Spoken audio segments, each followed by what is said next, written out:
Hi everybody, it's Ron from Ingenious Gunworks, and I'm here today to show you how to do an install of our hammer and sear kit in a 1911. And so that you can see them, we have two kits. This is the way they come. We do a nickel boron nitride, and this has the hammer and the sear coated with the nickel boron nitride, and here we have a black oxided hammer, but the sear also does come with the nickel boron nitride. We also provide a wolf sear spring so that you get a good 4-pound trigger on a standard gun.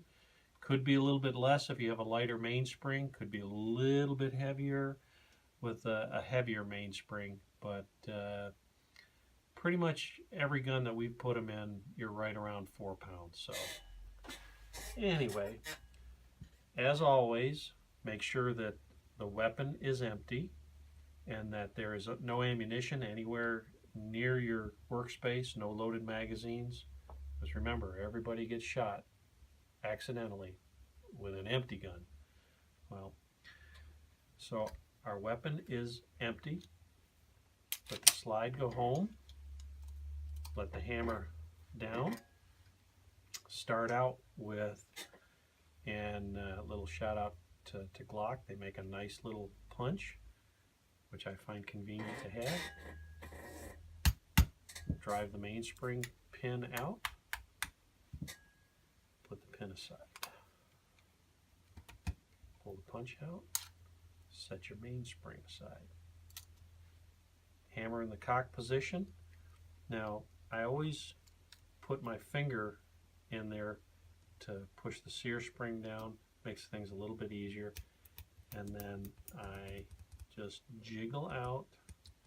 And if you notice, I'm pointing the gun down towards the surface of the table, because it's not unusual to have the spring here under pretty good compression, and sometimes they fly out. So you got to be ready for that to fly out. And fortunately, we didn't have that happen today. So you take the thumb safety away, the grip safety, drop the sear spring out, and you're left with your hammer and your sear and your disconnector. And they just drop out. And now this is a Ingenious Gunworks hammer and sear set, but everything works the same way, whether it's a standard hammer and sear or our hammer and sear. Now, to reassemble, this is where you have to pay a little bit of attention. This item is called the disconnector, and it goes together with the sear. And there's a flat back here on the bottom of the disconnector. Just kind of hold that in your thumb and forefinger, and then drop the sear right in there, and you'll see right through the hole of the sear, right through the disconnector. And you take that, holding it simply like that, and you bring it back into the back of the pistol. And the tip of the disconnector, now you can't see it, so you have to think about it as I'm telling you this.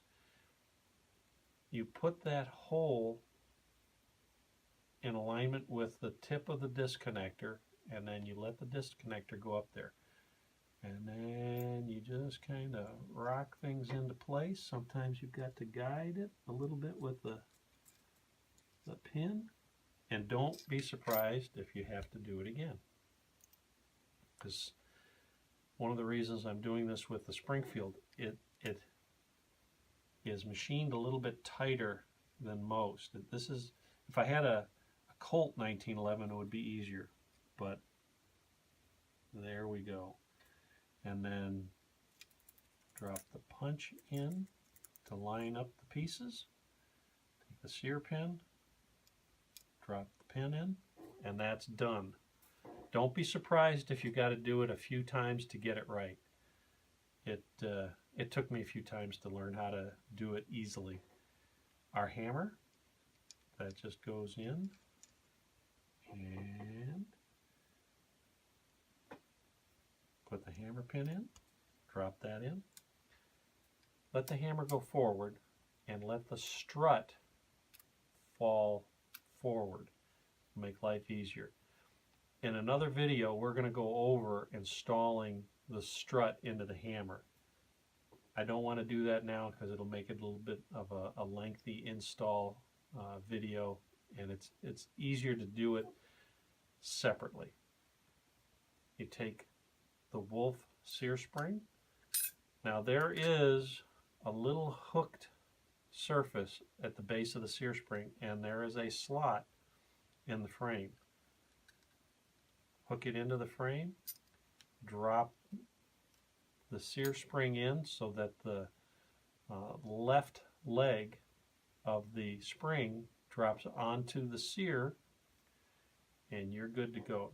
Now you take the mainspring and you slide it in slightly, start to compress the sear spring, and let the strut come down and nest into the cup of the end of the mainspring. Simply put the thumb safety back in, cock the hammer, and then drop the thumb safety down. Now it doesn't want to go in because it's blocked by the detent for the thumb safety. So there you take your punch and you push it against that detent. I'm trying to do it so that you could see it, but I need to do it so I can see it. So I'm going to push that in there and push it in. You got to wiggle it a little and it'll go. Then now let the hammer forward. You notice I pushed, when I did that, I pushed on the thumb safety. You've got to do that, otherwise it won't work. Take your mainspring pin and push the mainspring in with the edge of the table. It's the easiest way to do it. Put the pin in and then just gently tap it into place and you're good to go. The thing that you want to do is make sure that the thumb safety is working, the grip safety, disconnector. What we'll do on a separate video, we'll show you how to ensure that everything is installed safely, because that needs to be carefully looked at and understood when you do it. But that's enough for right now, so good luck and don't be afraid to try it. You'll get it.